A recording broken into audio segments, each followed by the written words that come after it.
sudah siap? Siap, Komandan. Terima kasih.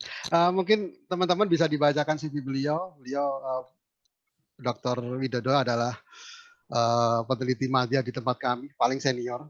Beliau ada di bidang oceanografi terapan, S1 di Universitas Diponegoro di Ilmu Kelautan, S2 di ITB di Meteorologi, Geofisika dan Meteorologi, dan S3 di Uni Bremen di Jerman. Sangat excellent beliau ini. Baik, publikasinya nggak usah disebutkan terlalu banyak. Beliau itu saya nanti bisa seharian menyebutkan publikasinya. Yang kedua, beliau juga mengajar di STEAL, Sekolah Tinggi Teknologi Angkatan Laut, dan di SESCO TNI AL. Sangat luar biasa. Selanjutnya, silakan Pak Dodo. Ini saya bisa share screen Silakan. atau? Ya, share screen. Ya. Oke, soalnya tadi kok.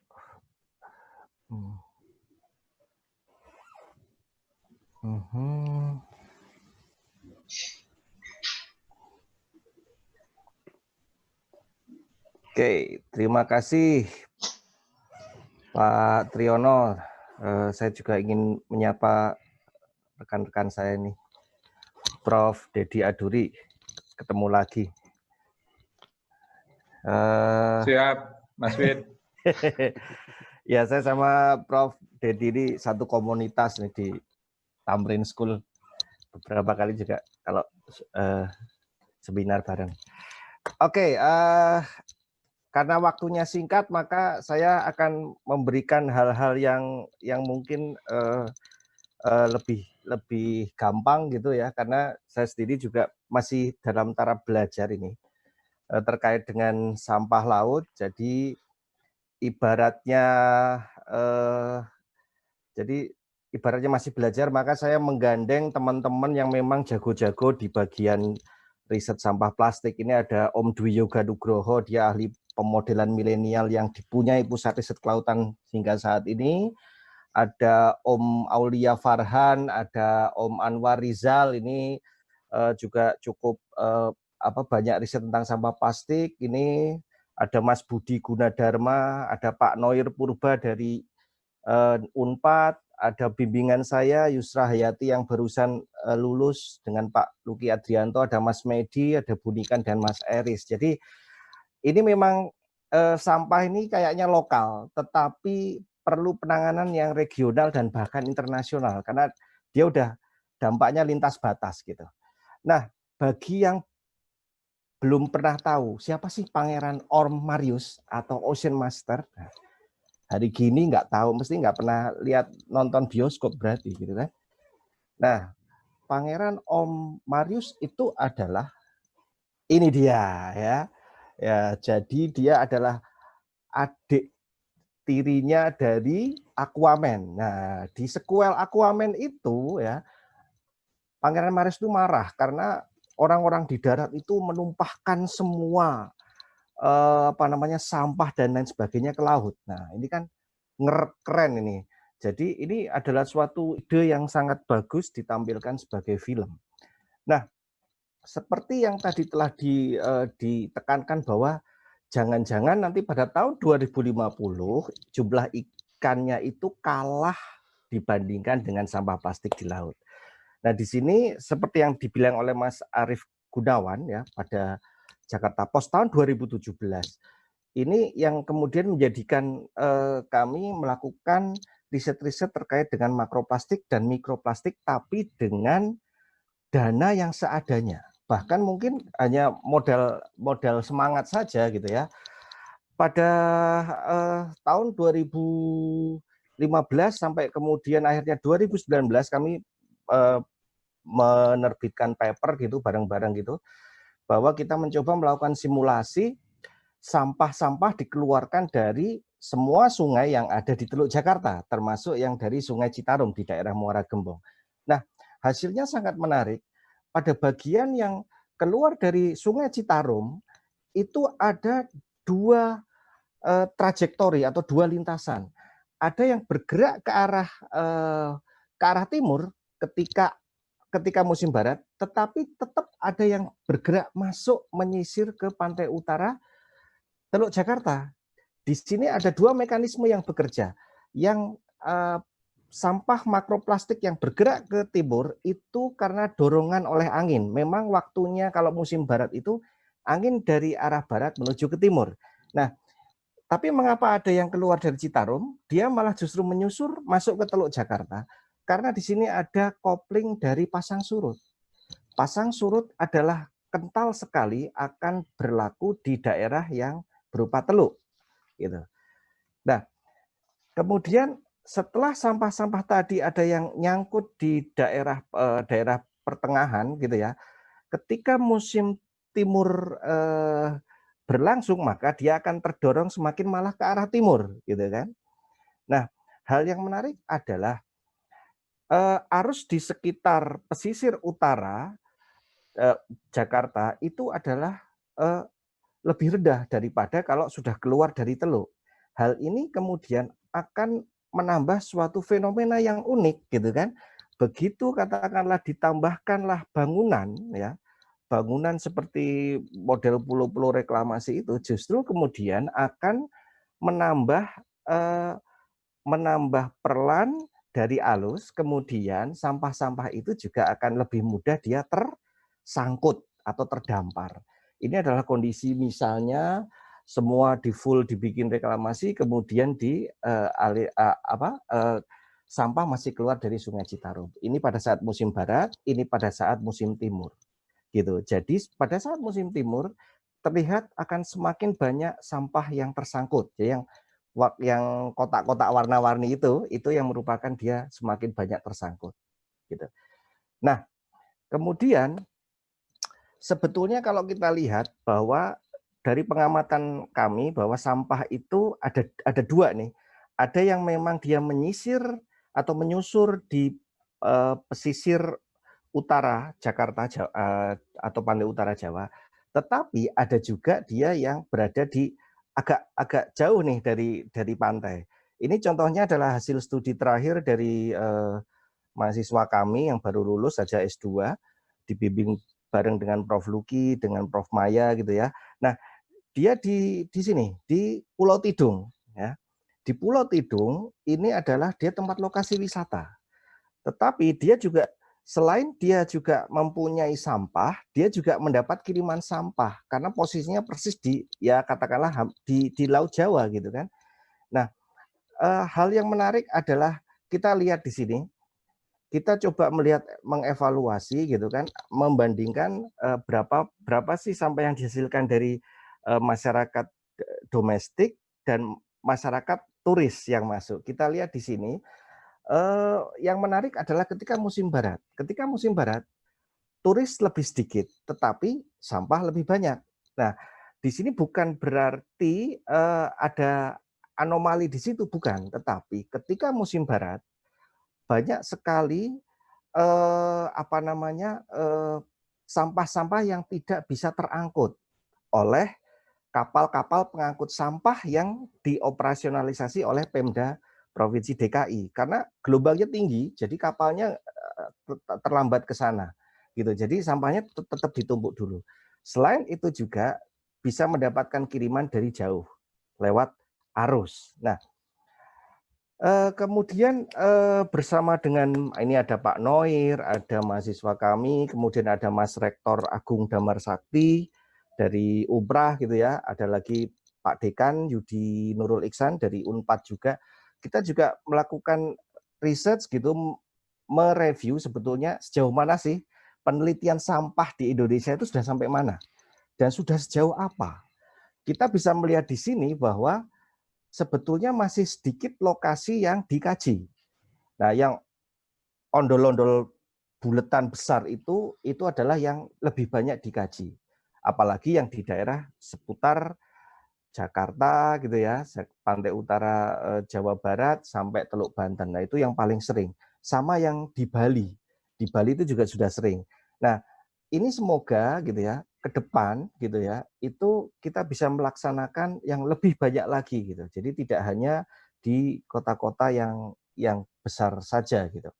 Nah, dari sini kita bisa melihat bahwa dari paper-paper yang ada, kebanyakan memang lebih melakukan riset di daerah intertidal atau di daerah pasang surut seperti Mbak Devi dan kawan-kawan lakukan itu banyak di daerah mangrove, ya kan ya, atau di pantai gitu ya, atau di estuari. Karena apa? Karena ini biayanya lebih sedikit. Kita bandingkan begitu riset yang dilakukan di daerah laut yang dalam, wilayah laut dalam, itu kalau kita mau nyewa operasional kapal riset sekelas Barunajaya, waduh itu sangat mahal.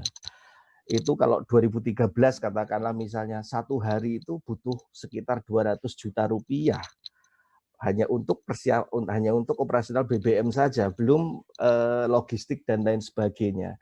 Jadi kalau misalnya ke laut lepas baru 10 hari saja itu sudah 2M gitu kan ya, belum yang lain-lain. Apalagi kalau mau mengcover Indonesia, laut Indonesia segitu luas gitu kan, butuh berapa duit gitu kan. Jadi ini yang menarik yang mungkin harus dipikirkan ini bagi yang mungkin Dewan Riset Nasional atau Dewan Riset Daerah atau nanti Badan Riset Inovasi Nasional dan lain sebagainya. Nah, kemudian terkait dengan tema ya, kebanyakan riset-riset sampah di Indonesia masih seputar dekomposisi dan distribusi. Jadi masih sangat kurang di bagian yang mitigasi dampak, apalagi yang sumber. Nah, sumber ini yang menarik gitu. Karena kita juga harus hati-hati. Nah, kemudian tipe. Dari tipe ini masih lebih banyak yang dilakukan adalah riset-riset terkait dengan makroplastik. Untuk yang mikroplastik karena kemungkinannya adalah membutuhkan peralatan yang lebih sophisticated, yang itu jadinya agak mahal gitu kan. Apalagi kalau sudah nanti mau masuk ke nanoplastik. Nah, berbicara bagaimana sampah itu terangkut di laut, maka kita akan berbicara tentang interaksi antara laut dan atmosfer. Ya, kemudian wadahnya sendiri, wadah lautnya sendiri itu juga menarik juga akan mempengaruhi karakter dari arus. Misalnya Indonesia wilayah barat sama Indonesia wilayah timur itu berbeda. Di barat lebih dangkal, di timur dia lebih kompleks kondisi kedalamannya sehingga arusnya lebih kompleks juga. Kalau kita lihat kembali ke Muara Gembong, maka Muara Gembong di sini dia sangat dipengaruhi oleh angin monsun. Angin monsun itu dia hanya bolak-balik dari barat ke timur dan dari timur ke barat. Jadi ketika monsun barat, angin bergerak dari barat ke timur. Ketika monsun angin timur, angin dari timur bergerak ke barat gitu. Nah, di antaranya kemudian ada monsun peralihan. Jadi ini yang kemudian menyebabkan terjadinya arus permukaan. Ketika semakin mendekati pantai, maka dia akan melakukan kopling dengan adanya pasang surut. Nah, kita lihat di sini, ini adalah contoh adalah arus ya, arus yang ketika dari bulan Januari adalah puncak monsun barat sampai ke April ke monsun peralihan. Kemudian yang di sebelah kanan adalah ketika monsun peralihan menuju ke Agustus, ya ini adalah monsun timur. Dari sini kita bisa melihat bahwa kalau di Laut Jawa, arah arusnya terlihat lebih jelas. Jadi kalau monsun barat, maka arusnya menuju ke timur. Ketika monsun timur, arusnya menuju ke barat, gitu kan?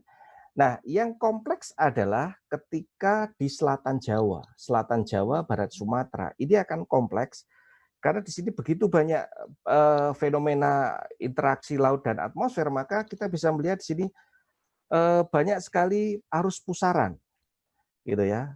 Arus pusaran bisa kelihatan di sini muter gitu. Jadi ini yang menarik.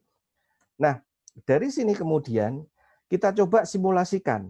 Misalkan ada 1.000 partikel sampah keluar dari muara Sungai Citarum. Kita lihat di situ yang merah ini bergerak terus ke timur. Ini pada saat musim angin barat. Dia bergerak ke timur, gitu kan. Kemudian ada 2 kali pelepasan kita lakukan. Yang pertama kita melepaskan bulan Januari, yang kedua melepaskan bulan Februari.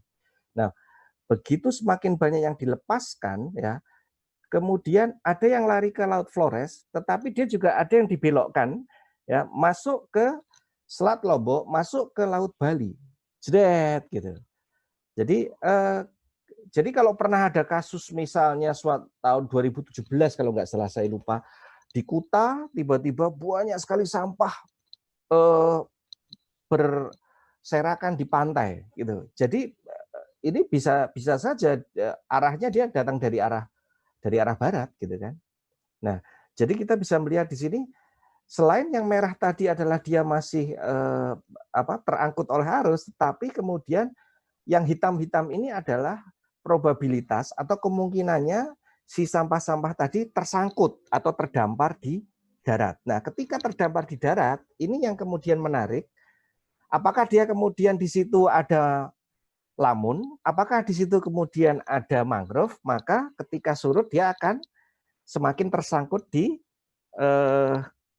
istilahnya akar-akarnya mangrove gitu. Nah, kemudian kalau kita coba lakukan eksperimen, tetap kita keluarkan sumbernya di Muara Gembong, tetapi pada saat musim angin timur, maka si sampah ini akan lebih cepat sekali masuk ke Samudra Hindia, gitu. Karena beloknya lebih dekat ini, karena masuk ke Selat Sunda, tidak seperti yang tadi dia masih harus ke arah timur sebelum kemudian belok ke Selat Lombok. Jadi ini yang kemudian menjadi sangat menarik, gitu ya. Bagaimanakah kita bisa menangani sampah yang ada di daratan, jangan sampai masuk ke laut. Begitu masuk ke laut, maka otomatis dia sudah bisa terangkut kemana-mana. Nah, kemudian pertanyaannya, kalau ada yang bertanya, ini simulasinya yakin atau enggak? Otomatis lagi ya, Om. Siap. Terima kasih Pak Komandan. Nah, jadi teman-teman kami, ini ada Mas Dr. Riza Farhan, Mas Anwar Rizal, melakukan pelepasan drifter. Ini 0,5 kilo, kemudian dilepaskan dari Sungai Cisadane, start tanggal 7 Februari, dan ternyata tracknya ya dia sama tuh masuk ke Selat Lombok dan bahkan terbawa sampai ke dekat Pulau Kokos ini, sudah sampai ke Samudra Hindia pada tanggal 13 Juli 2020 kemarin. Dan ini real gitu karena terdeteksi oleh satelit gitu. Nah, kedepannya kita ingin melakukan riset sebetulnya bahwa kalau sampai pada saat katakanlah gini, dari makroplastik akan terdegradasi di laut menjadi dari makro jadi mikro, dari mikro mungkin dia juga jadi nano. Nah, ini kita bisa lihat di sini misalnya, kalau ada sampah plastik di selatan Jawa, itu dia juga punya kesempatan untuk ditarik ke arah laut selatan Jawa, gitu kan? Nah, bayangkan kalau misalnya di sini sudah penuh dengan nanoplastik, dan kita lihat di sini di selatan Jawa itu ada tadi arus pusaran yang menghasilkan dia upwelling dan downwelling. Kita lihat sini lingkaran hitam-hitam, ini adalah downwelling. Artinya kemungkinan ada suatu kesempatan si nanoplastik dia akan masuk ke dalam laut. Ke dalam laut itu bisa sampai 300 meter, 400 meter. Nah, kita lihat di sini yang ondol-ondol kuning ini adalah indikator dari ikan tuna sirip kuning. Nah, bagaimana kalau misalnya si ikan tunanya ini sempat memakan si nanoplastik? Nah, ini menjadi suatu hal yang menarik gitu kan ya. Nah, dari sini yang bisa kita lakukan, saya hanya bisa memberikan presentasi karena waktunya sedikit. Kami yang presentasikan, Anda yang simpulkan. Nah, ini kayak Kardiil. Yes. Pesan moralnya adalah sebagai penutup, janganlah buang sampah sembarangan. Kalau tidak, yang marah nggak cuman si Pangeran Orm Marius saja, jangan-jangan Aquaman gitu, kemudian Meira gitu toh. Betul. Atau Kanjeng Laut Ratu Ratu Kidul. Kidul juga marah juga gitu kan ya. Demikian dari saya, kurang lebihnya mohon maaf. Waktu saya kembalikan Pak Moderator. Terima